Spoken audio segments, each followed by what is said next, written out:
तो अगर अमेरिका और ईरान के बीच सीधी लड़ाई होती है तो चीन ईरान के साथ खड़ा हो सकता है, यानी वर्ल्ड वॉर 3 भड़क सकता है। ऐसे में आपको बताते हैं कि तीनों में आखिर कौन कितना ताकतवर है। देखिए, अमेरिका, चीन और ईरान का अगर यहाँ पर मुकाबला करते हैं तो अमेरिका के जो सक्रिय सैनिक हैं वो हैं 13 लाख, चीन के 20 लाख और ईरान के लगभग 6 लाख। अगर बैटल टैंक के मोर्चे पर आप तीनों देशों को देखते हैं तो अमेरिका के बैटल टैंक हैं 5,500, चीन के लगभग 5,000 और ईरान के 2,500।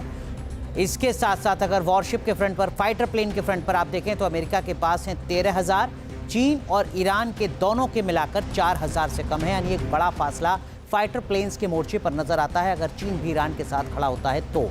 अगर वॉरशिप के फ्रंट पर आप देखते हैं तो यहां पर चीन का पलड़ा भारी है, अमेरिका के पास 480 जबकि चीन के पास 730 और ईरान के भी 700 से ज़्यादा अगर जुड़ते हैं तो ये अमेरिका से दुगने हो जाते हैं। अगर बैलिस्टिक मिसाइल को अगर आप यहाँ पर देखें तो यहाँ पर भी चीन और ईरान अगर साथ आते हैं तो अमेरिका की मुश्किलें बढ़ सकती हैं, क्योंकि 1550 बैलिस्टिक मिसाइल अमेरिका के पास, चीन के पास 1300, वहीं ईरान के पास 2,500, जो अपने आप में सबसे बड़ी ताकत ईरान की बताई जा रही है।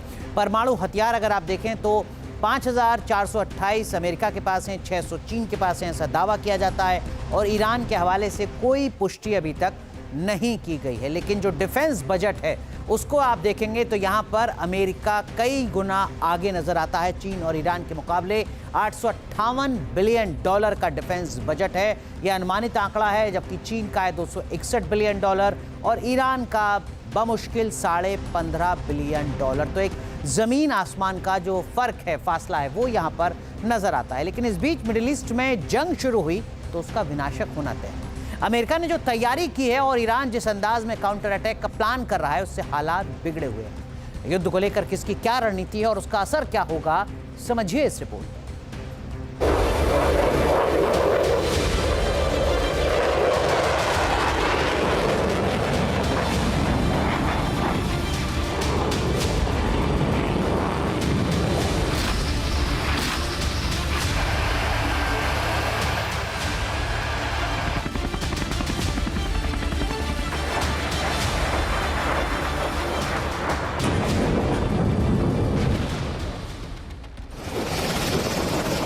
फोर्स तैयार है, हथियार तैनात है, बारूद भर लिया गया है और अब किसी भी वक्त विस्फोट हो सकता है।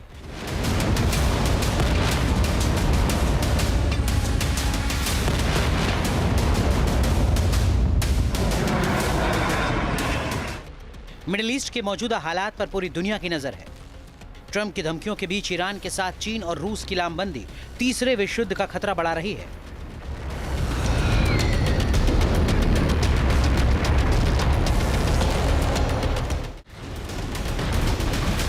पेंटागन की प्लानिंग को काउंटर करने के लिए तेहरान भी पूरी तरह तैयार है। इसी वजह से तनाव बढ़ रहा है और महाविनाश की आशंका गहराने लगी है।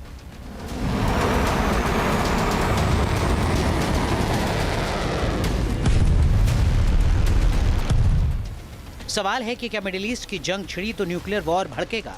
क्या रूस और चीन भी अमेरिका पर हमला करेंगे? क्या थर्ड वर्ल्ड वॉर दस्तक देने वाला है?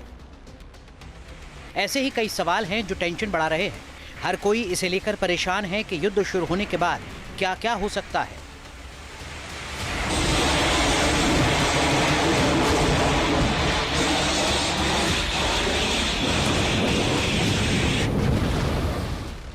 सैन्य क्षमता के मामले में अमेरिका बहुत मजबूत है। ऐसे में उसने पूरी ताकत से हमला कर दिया तो ईरान कैसे झेल पाएगा, इसे लेकर भी अटकलें हैं।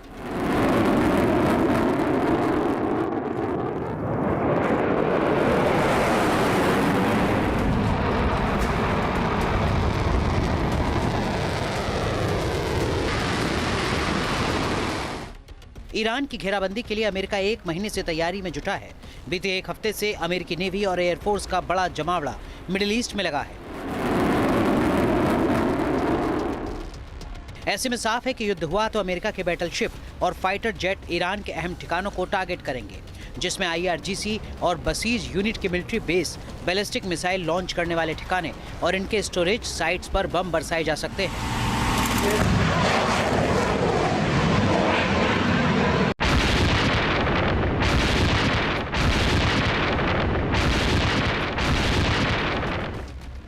इसके अलावा जून 2025 की तर्ज पर B-2 बॉम्बर का इस्तेमाल करते हुए वो ईरान के न्यूक्लियर प्रोग्राम को निशाना बनाते हुए सटीक हमले किए जा सकते हैं। अगर इन हमलों के बाद ईरान सरेंडर करता है तो एक्शन रुक सकता है, नहीं तो अमेरिका दूसरे विकल्पों पर भी काम करेगा।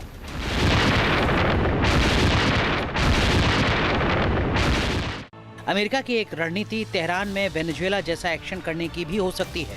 ये आशंका इसलिए भी है क्योंकि अमेरिका ने अपने घातक सील और डेल्टा कमांडो मिडिल ईस्ट भेजे हैं।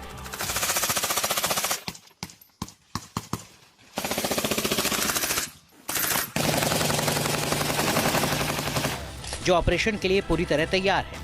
ऑर्डर मिलते ही ये तेहरान में दाखिल होकर ग्राउंड ऑपरेशन कर सकते हैं। अमेरिका का एक मकसद खामनेई को सत्ता से बेदखल करना है। इसके लिए सुप्रीम लीडर की किडनैपिंग की जा सकती है, लेकिन उसे पूरे मिडिल ईस्ट में हिंसक मलेशिया को दिए जाने वाले समर्थन को कम करना होगा। मगर अमेरिका को इसका अंदाजा है कि तेहरान के हालात वेनेजुएला से काफी अलग हैं। यहाँ IRGC मजबूत है जो अमेरिकी फोर्स को काउंटर कर सकती है। इसीलिए ग्राउंड ऑपरेशन वाला ऑप्शन भारी भी पड़ सकता है।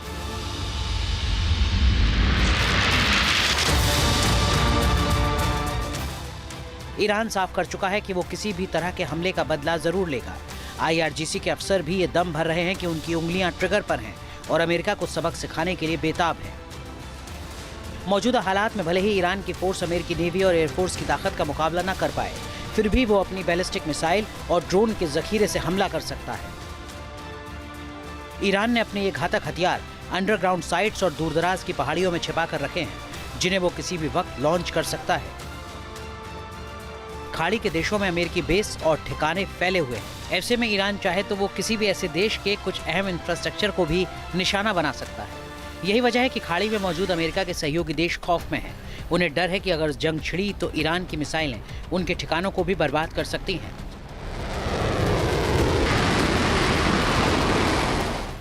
अमेरिका और ईरान का तनाव युद्ध में बदला तो ये कितना विनाशक होगा, इसे लेकर तमाम अटकलें हैं। सबसे बड़ा खतरा रूस और चीन को लेकर है। ये दोनों देश ईरान के साथ खड़े नजर आ रहे हैं। बीते कुछ दिनों में बीजिंग और मॉस्को से बड़ी तादाद में कार्गो प्लेन भी तेहरान पहुंचे हैं। माना जा रहा है कि इन विमानों में युद्ध के लिए हथियारों का जखीरा भेजा गया है। इसके अलावा रूस और चीन के शिप भी हॉर्मुज स्ट्रेट की ओर मूव किए गए हैं।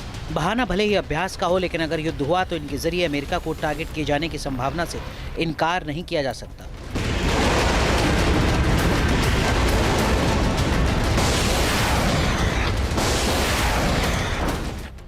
टेंशन के बीच रूस ने अमेरिका को कड़ी चेतावनी देते हुए साफ किया है कि ईरान के खिलाफ किसी भी मिलिट्री एक्शन के नतीजे बेहद विनाशकारी होंगे। रूस की चेतावनी के बाद ये साफ है कि ईरान का मुद्दा सिर्फ एक देश तक सीमित नहीं है। मिडिल ईस्ट पहले ही अस्थिरता के दौर से गुजर रहा है। अगर अमेरिका ने हमला किया तो इसका असर सिर्फ ईरान तक नहीं बल्कि पूरी दुनिया पर हो सकता है। इसीलिए संकट ज्यादा बढ़ रहा है। Team news nation.